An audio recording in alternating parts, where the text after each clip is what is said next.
Coach Adam Fossett, the head football coach and athletic director at BB Calmer, joined us on our Coach's Corner segment this morning. Coach, resounding shutout victory for BB Calmer over Childersburg last week, and you were shut out game 1-0 week, and you shut out the opponent last week. That's a pretty good improvement. Yes, yeah, no doubt. We were able to have a fast start too, you know, so we wanted to get week 0 behind us as quick as possible, and you know, we took a shot early, first play of the game. We take a shot with James Carmichael, and he goes up, makes a great catch, and spins out of a tackle and walks into the end zone. So you can't really draw it up any better than that. And, you get a fumble on their first offensive series, turn it into points. Right, and soon in kickoff, we recover a fumble and score on the first play. So basically 2 offensive plays, we're up 14-0, and did a great job kicking extra points as well, which is huge for us. You know, I was shocked.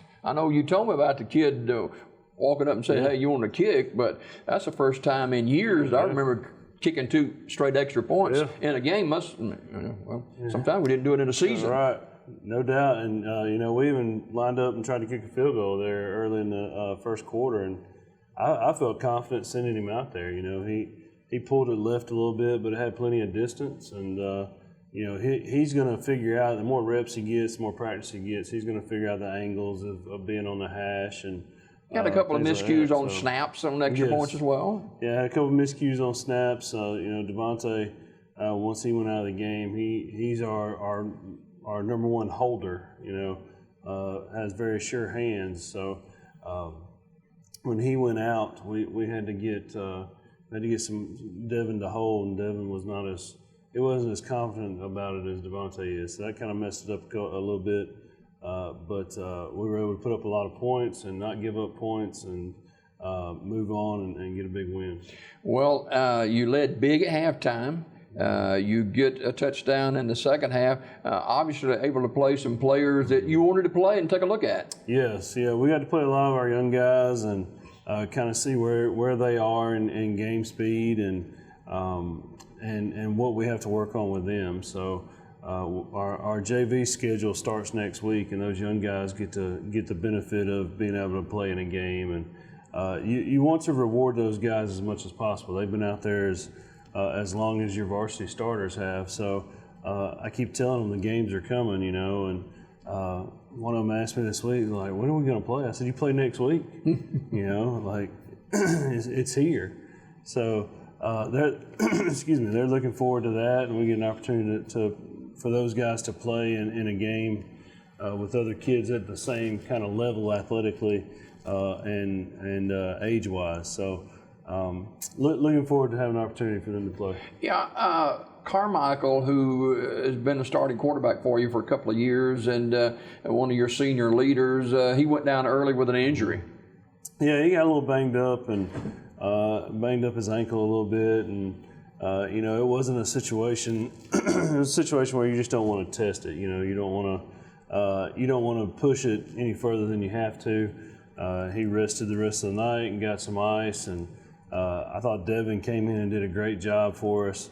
Talk about him a little bit. He did a good job. He did. Devin's he's one of those guys that was real unsure about football 2 years ago, and he came out for a little while and didn't play, and you know, he hit a growth spurt, and we've been kind of staying with it, and you know, you need to come play, and so he comes back out this year. He's a very athletic kid. He's really bought into what we're doing. Very coachable. So he's a lot of fun to see out there on both sides of the ball because he's so athletic. You know, he's just like a lot of our kids. He goes both ways, and you know, he goes over and plays offense, then he goes back and plays defense, and he's coming up making tackles and hitting people and stuff like that. So very athletic kid, a sophomore. We've got a couple talented sophomores in that group that are very athletic that help us out. So. But we're expecting big things from him. You were a lineman in high school, and linemen, they don't get a lot of love, but offensively and defensively, you got to be awfully proud of those guys. Yeah, I thought we played a lot better than we did week 0, and I guess because I'm ingrained in that lineman lifestyle, I'm pretty critical on those guys. So I thought we played a lot better. We're still critiquing stuff, still critiquing pad level, but for them to understand the importance of their job and how it's you're very much an unsung hero. You're gonna hit somebody every play. You're gonna bump into somebody every play, and you may or may not make a play, or if you're playing offense, the ball may or may not come anywhere near where you're blocking a guy, but that block's important and it's significant. So those guys are doing a good job, man. We're getting better with that every day. Coach Nelson, who came in with us this year, he's really helped me out with that because we can really kind of divide and conquer and have a lot more small group instruction during practice with both of us being there. So that's a big help for us. But those guys get after it, and we got a couple seniors up there, Corey Anderson and Drew Hallman and Hagan DeLee, and those guys have been they've been workhorses for a couple of years now. So and it's they get to see the benefits of their work. Yeah. You talked last week about improvement between 0 week and game one, really. And you saw that, but in Coach Johnny Johnson, defense of his Childersburg Tigers, you could tell his first game for them. Yes, yeah, you could definitely tell that they hadn't had any game speed, and there's scheduling such a crazy issue, and. The way last year worked is it was both of our first games and we hadn't played, and we were in a situation where we lost a week 10 opponent and I wanted 10 games, so we picked up a week 0 opponent. So I think moving forward, unless he's changed his mind, I think moving forward our plan is to play on Thursday of week 0 and we'll be each other's first game. So hopefully that's the plan going ahead. I think that game is a game that you got to play. I think it's we're close by. We're about the same size. It had been played for years and years, and I was on the other side of that for 4 years when I was at Childersburg, and we played. It's always a good gate, a good atmosphere, and the way we've set it up is over the past 2 years we were able to split that gate, so it benefits both programs. You've talked several years where there was 3A football or now 2A football about getting to where you want this football team to go, and teams that you have to play and be competitive with to get where you want to go. Well, 2A Lynette, ranked previously number 1 in the state before they lost to a 6A team last week. That's one of the teams you got to be able to play with and get a W down the line somewhere. Right. You got to be able to line up toe-to-toe with teams like that and match them play for play and wit for wit and go out and compete. All week the statement, the sentiment has been, hey, you got to believe that you can do it. I'm finding more and more in this coaching game that it's a lot more psychological with these kids than it is physical. Almost, you've got to get them. You've got to get them psychologically in the mindset that they could run through a wall, and physically they could be the smallest person on the team. But if they think they can run through the wall, then they will, and which we have a kid like that in Richard Weed. He's a little bitty guy, but he thinks he can run through anybody. So, but psychologically we have to believe that. We got to have that mindset. I like the fact that we're able to play at home, first home game. All this weather's out of here, so it should be a good night for football. Hoping to have a big crowd, and I feed off that a lot. Tell everybody I can, we got to have you in the stadium. We got to have you loud. We got to have you making noise and cheering our guys on, because they feed off that. They feed off that energy, and they feed off that noise and the band noise and the cheerleaders and the guys. Like, that's their energy. And when they're tired, when in a close ball game, that's what they're looking for is that energy level. We didn't have much energy last week. Like, I think the fans got bored real quick. Yeah. Once it was 14-0, and then we started scoring a little bit more. I turned around one time and the fans were like all having conversations and stuff like that, and I was like, yeah, I'm almost as bored as you guys are. You know, they're probably talking about the hurricane coming in. But you know, Lannett's got some great athletes. Let's face it. There's a reason why they're ranked number 2 or 3 in the state right now. Yes, no doubt. And, you know, Clifford Story is the head coach down there. He's the athletic director, and he does a very good job. And he's same deal. He's come in and over a decade he's built a program, and he's got guys. He's got that whole athletic department how he likes it, and how it's kind of how it rolls and functions very smoothly. And if you look at athletics across the board for Lannett, they're strong in all of their sports, and they've won some state championships in basketball. They've won some in football. And that's what you want at BB Comer. Yeah. You know, you want to resemble something like that. You want to be able to be consistent in and out. You want to be able to have big numbers. You know, I think he's got 16 or 17 seniors.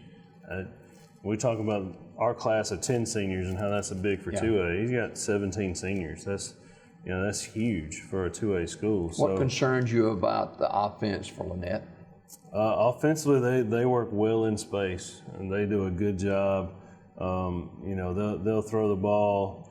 They'll throw the ball on a tunnel screen, or they'll throw the ball to a single receiver and make him make a move. And those guys are very athletic on the edge. So we've got to make sure that we're wrapping up. Got to make sure that we're tackling.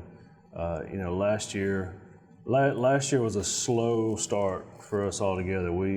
You can ask a lot of our guys, and they'll say that we still hadn't gotten off the bus from last year's game. So, and I could tell during warm-ups, man, this is not going to be good. So we've got to wrap up. We've got to get hats to the ball and eliminate the big play. And, of course, Lannett lost to 6A Valley, just gave up a couple of scores, so defensively they're going to be pretty good too. Yeah, defensively they're solid. They've got 3 defensive linemen that are very, very good. One of them is Coach Story's son, who's committed to Auburn, and he's a large fella. You'll be able to pick him out when he walks out on the field. But you know, they do a very, very good job of getting to the ball. So. We've got to make sure execution is key and patience is key. You know, we're going to have some plays that are not going to be big gains. We're going to have plays that are that may not work. You know, and that's the funny thing that about football is sometimes you do call the wrong play. And you know, I have an offense coordinator that has 40 seconds. To call a play and see the scenario, call a play, and goes through my head hearing it to see if I like it, and the clock is ticking. And the clock's ticking the whole time. So, and then we've got to signal that play and so forth and so on. So it's a lot faster paced than a lot of people that our critics give us credit for, but. You know, we've got to be able to execute. We've got to be able to take care of business. Your running game did pretty good against Shippensburg last week. Yes, yeah. So, you know, Kamor Harris did a pretty good job. I'm tough on him as far as running the ball, just because I think he can be a lot better than he is. He's a north and south kind of guy, right? And he's got to get behind his pads a little bit more and. I want to see a little bit more burst. Well, you know, once he gets the ball, I want to see an immediate burst. He kind of tiptoes and then finds somebody to hit him, and then he wants to gear up. So, but then you have Raylon Sims, and he did a good job. Ray is he's finding a spot in the backfield, and I think he enjoyed scoring a couple touchdowns. You know, he came off the field with a big smile on his face, and he's another one of those kids that's going to be an asset to the program over the next 4 years because he's so young. So, and you talk about, you know, where your program wants to be. That's what you want to have. Is you want to have those young guys that are playing with the old guys, and then it just keeps transitioning and keeps rolling. So, Lannett kickoff tomorrow night, 7:00 at Legion Stadium. BB Comer 1-1, and Lannett. I don't know. Was that their first game, or did they play a 0 game as well? They beat Georgiana. Okay, so they're 1-1 as well. Okay. All right, now. Before we go this morning, opportunity for our viewership to be a part of supporting the BB Comer athletic program. And, you know, these guys like to eat, don't they? Yes, yeah, no, most definitely. So I did reach out through social media this week about, so we do senior dinners. I've done this since I've been here. And so we feed the senior football players and cheerleaders. The meals are prepared by my parents and my in-laws. They kind of get together and make the meals, and we have kind of themes and stuff like that. Well, first couple of years it was pretty easy. There's 3, 4, 5, 6 people. Well, now we're up to like, once you cheer and football together, you're up to about 17 kids. So I reached out on Facebook, and man, we had a huge response. Somebody came by yesterday, and well, actually they sent me a message, send me your grocery list. I sent it to them, and they messaged me yesterday and said, where do I drop all this stuff off? So I had other people message and say, hey, what about next week, the next week? So we've pretty much got like the next 4 weeks covered in senior meals. But we got to have pregame meals, and that's pregame. We feed our kids before every game. They don't leave school. They don't, they come in, they eat as a team. And so we're looking for organizations, looking for individuals, looking for alumni, churches to help us out with pregame meals. And the cost is fairly high because we're feeding so many, but it's $540 to feed the kids after school on Fridays, on game days. So an individual can do it one game per season if they want to? Oh yeah, they can do it one game. They can make a donation towards that. We're not looking for the whole ordeal. In the past, and the invitation is still open, obviously, for churches that have done it in the past. Someone comes in and we allow them to do a devotional through our FCA program, and they do a devotional with the kids in the lunchroom, and they bless the food, and some of them stick around and eat with us and fellowship with us, and others obviously have to go, but it's a good opportunity to just put some energy and to help out the kids in this community. Big region game tomorrow night, Legion Stadium. B.B. Comer hosting Lynette. Kickoff is at 7 o'clock, and B.B. Comer and Lynette 1-1 records, a key early season region match. Coach, good luck to the Tigers, and let's talk W next week. Yes, sir. Thank you. More Daybreak right after this.